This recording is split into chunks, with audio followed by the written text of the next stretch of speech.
మొత్తంగా ఎక్కడికక్కడ లక్షల సంఖ్యలో సమీకరిస్తూ వారికి తెలంగాణ రాష్ట్ర ఏర్పాటు ఆవశ్యకతను బోధిస్తూ అంబేద్కర్ గారు చెప్పిన విధంగా బోధించు సమీకరించు పోరాడు అన్నట్టుగా అడుగడుగున పోరాటాలు చేస్తూ ఢిల్లీ మెడలు వంచిన పార్టీ ఈ గులాబీ జెండా పార్టీ, ఈ బీఆర్ఎస్ పార్టీ.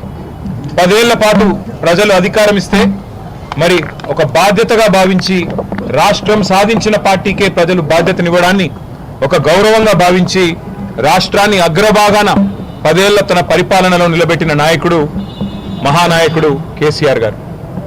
అట్లా నడిపిన పార్టీ బీఆర్ఎస్ పార్టీ. అదేవిధంగా గత 2.5 సంవత్సరాలుగా ఈ దుర్మార్గ అరాచక పాలనకు వ్యతిరేకంగా తెలంగాణలోని కోట్లాది మంది అణగారిన వర్గాల తరపున, అణగారిన ప్రజల తరపున ఇవాళ వారి గొంతుకై నిలుస్తున్నది బీఆర్ఎస్ పార్టీ. ఆనాడు 14 ఏళ్లు ఉద్యమ పార్టీగా, 10 ఏళ్లు అధికార పార్టీగా, గత 2.5 ఏళ్లు ప్రతిపక్ష పార్టీగా అన్ని పాత్రలు, ప్రజలిచ్చిన ప్రతి పాత్రను సమర్థవంతంగా పోషిస్తూ ఇవాళ భారతదేశ చరిత్రలోనే అతి కొద్ది పార్టీలు, 25 వసంతాలు పూర్తి చేసుకున్న పార్టీలు వేళ్ల మీద లెక్కబెట్టదగ్గ సంఖ్యలో ఉంటాయి. ఆ కోవన చేరింది బీఆర్ఎస్ పార్టీ కేసీఆర్ గారి నాయకత్వంలో. మళ్ళీ ఒకసారి ఈరోజు పునరంకితం అవుతున్నాం. ఖచ్చితంగా తెలంగాణ ప్రజలకు ఒక స్వీయ రాజకీయ అస్తిత్వం ఉండాలి అని ప్రొఫెసర్ జయశంకర్ గారు ఎప్పుడు ఏదైతే చెప్తా ఉండేవారో, ఎట్టి పనికైనా మట్టి పనికైనా మనవాడే ఉండాలని చెప్తా ఉండేవారో, అట్లాగే మళ్ళీ పునరంకితం అవుతాం. తెలంగాణను కాపాడడానికి, తెలంగాణలోని ఈ అరాచక కాంగ్రెస్ బీజేపీల నుండి తెలంగాణను మళ్ళీ ఒకసారి పట్టాలెక్కించడానికి కేసీఆర్ గారి నాయకత్వంలో అందరం సమిష్టిగా ఐక్యంగా పోరాటం చేస్తాం. తప్పకుండా 2028వ సంవత్సరంలో తిరిగి మళ్ళీ తెలంగాణ రాష్ట్రానికి కేసీఆర్ గారిని ముఖ్యమంత్రి చేసేదాకా మేమందరం కూడా ఆయన సైనికులుగా, తెలంగాణ ప్రజల ప్రతినిధులుగా, తెలంగాణ బలంగా, బలగంగా, తెలంగాణ దళంగా కలిసికట్టుగా కదం తొక్కుతాం.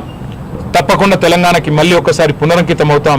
ఈ పవిత్ర రోజున, పార్టీ ఆవిర్భవించిన ఈ పవిత్ర రోజున, 25 వసంతాలు పూర్తి చేసుకున్న ఈ రోజున తప్పకుండా మాకు మరింత ఉత్సాహం, మరింత ఉత్తేజం ఇవ్వడానికి మా నాయకుడు కేసీఆర్ గారు ఇప్పుడు మధ్యాహ్నం 2 గంటలకి రాబోతా ఉన్నారు.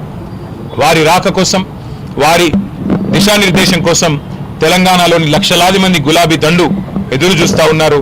ఈ సందర్భంగా వారికి కూడా నేను హృదయపూర్వకంగా 25 ఏళ్లుగా ఎత్తిన జెండా దించకుండా పోరాడుతున్న ప్రతి కార్యకర్తకి, ప్రతి నాయకుడికి, ప్రతి అభిమానికి, ప్రతి కేసీఆర్ సోదరుడికి, సోదరికి, సోషల్ మీడియాలో కూడా మా తరపున ఉధృతంగా పనిచేస్తున్న సోషల్ మీడియా వారియర్లకు, మాకు అండగా నిలబడ్డ జర్నలిస్టు మిత్రులకు, కవులు, కళాకారులకు, ఉద్యమంలో మొదటి నుండి ఆయువు పట్టుగా నిలిచిన మా విద్యార్థి సోదరులకు, అట్లాగే తెలంగాణ సాధనలో కీలకంగా పనిచేసిన ఉద్యోగులకి, అట్లాగే తెలంగాణ సాధనలో కీలకంగా పనిచేసిన మా న్యాయవాద మిత్రులకి, ప్రతి వర్గానికి, సబ్బండ వర్గాలకు, సకల జనులకు శిరస్సు వంచి ఇవాళ తెలంగాణ సాధనకు తోడ్పడ్డ ప్రతి ఒక్కరికి, కేసీఆర్ గారితో నడిచిన ప్రతి ఒక్కరికి హృదయపూర్వక వినమ్ర ధన్యవాదాలు తెలియజేసుకుంటూ ఈ సందర్భంగా మళ్ళీ పునరంకితం అవుతూ పునరుత్తేజంతో ముందుకు పోతామని తెలియజేస్తాం.